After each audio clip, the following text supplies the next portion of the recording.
Ассалаумағалейкум. Осының алдындағы видеода мен ең маңызды нәрсені айтуды ұмытып кеттім. Сондықтан бүгін сол тақырыпты ары қарай толықтырамын. Егер сол видеоны көрмесеңіздер, ең бірінші соны қарап шығыңыздар. Бүгін сол тақырыптың жалғасы болады. 2022 жылдан бері Қазақстанға жүздеген мың орыс көшіп келді. Олардың нақты саны белгісіз, әртүрлі деректерде әртүрлі цифрлар айтылады, және сол миграцияның бірнеше толқыны болды. Ең бірінші толқыны соғыс басталған кезде болды. Содан кейін сол жылдың қыркүйек айында мобилизация жарияланған кезде тағы да көптеген орыстар Қазақстанға қашып келді. Және содан бері 2 жыл бойы орыстар толассыз Қазақстанға келіп жатыр. Олардың қаншауы Қазақстанда қалды, қаншауы ары қарай басқа жерге кетті, ол белгісіз, бірақ менің ойымша көбі Қазақстанда қалып қойды. Өйткені бізде оларға жағдайдың бәрі жасалған. Олар ешқандай кедергісіз бірден ПНЖ алады, бірден банктен счет ашып алады, 5 минуттың ішінде олар карточка жасап береді, балаларын ешқандай кедергісіз мектепке орналастырады, ең жақсы жұмыс тауып алады. Яғни оларға бүкіл жағдай жасалған. Сондықтан оларға ары қарай басқа жерге барып, баспана іздеудің қажеті жоқ. Олардың көбі Қазақстанда қалып қойды. Мен өз басым солай деп санаймын. Олардың нақты саны белгісіз. Мысалы, Википедияда 2022 жылдың өзінде ғана Ресейден 900 мың адам көшіп кеткен дейді, бірақ олардың қаншауы Қазақстанға барған, ол жерде айтылмаған.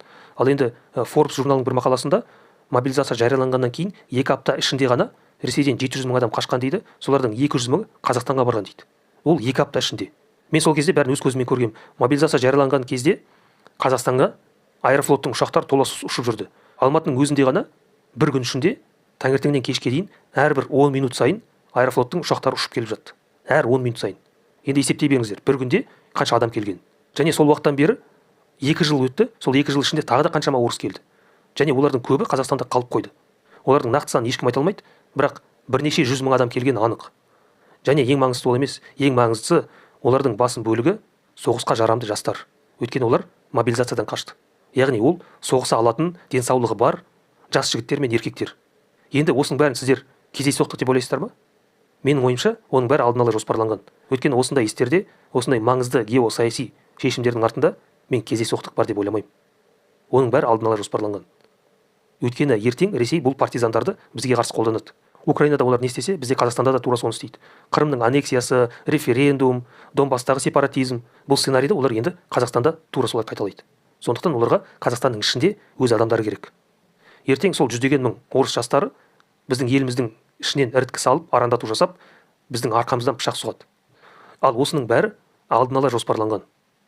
Егер оның бәрі алдын ала жоспарланған болса, демек, онда Ресей бұл соғыстың созылмалы болатынын алдын ала білген деген сөз. Өйткені мобилизация күзде болды, қыркүйек айында. Ал соғыс ақпан айында болды. Содан бері жарты жыл өтті. Егер Ресей Киевті 3 күнде аламыз деп жоспарласа, онда олар күзде мобилизация болатынын білмеген ғой. Оларда ондай жоспар болмаған. Олар біз Украинаны тез жаулап аламыз, 3 күнде Киевті басып аламыз, сөйтіп соғыс тоқтайды деп ойлаған. Бұл көпшіліктің логикасы. Демек, олар Қазақстанға жүздеген мың партизан жіберуді, мобилизация жариялауды жоспарламаған деген сөз. Сіздердің айтуларыңыз мүмкін, Ресейдің алғашқы жоспары жүзеге аспай қалғаннан кейін олар оны өзгертті деп. Бірақ олай болса, неге мобилизация жарияланғаннан кейін Ресей бірден шекарасын жауып тастаған жоқ? Ресейге әскер керек болды ғой. Әскерді Украинаға жіберу керек, соғысқа апару керек. Олай болса, неге олар сол адамдардың бәрін қашырып қойды? 2 апта бойы шекара ашық тұрды. Мүмкін олар шекараны жабуды ұмытып кеткен шығар. Мейлі солай деп айтқанның өзінде де, олар адамдардың қашқанын көрген кезде бірден сол күні немесе ертеңінде шекараны жауып тастау керек еді. Өйткені оларға соғысқа жіберетін адам керек, дұрыс па? Ал олар оны істеген жоқ. 2 апта бойы шекара ашық тұрды. Жүздеген мың адам қашып үлгерді. Демек, олар соның бәрін әдейі істеді деген сөз. Демек, оның бәрі алдын ала жоспарланған. Олай болса, бұл соғыс әуел бастан созылмалы соғыс болу керек еді. Яғни Ресейде әуел бастан Киевті 3 күнде алу жоспары болмаған. Олай болса, тағы да заңды сұрақ. Егер Ресейге Киев керек болмаса, онда бұл соғыстың шынайы мақсаты қандай? Ал бұл бөлек видеоның тақырыбы. Мен Құдай қаласа бұған қатысты бөлек видео түсірем. Бұл соғыстың шынайы мақсаттары қандай? Соның бәрін сол видеода айтып берем. Сондықтан арнаға жазылыңыздар, лайк басыңыздар, видеоны таратыңыздар.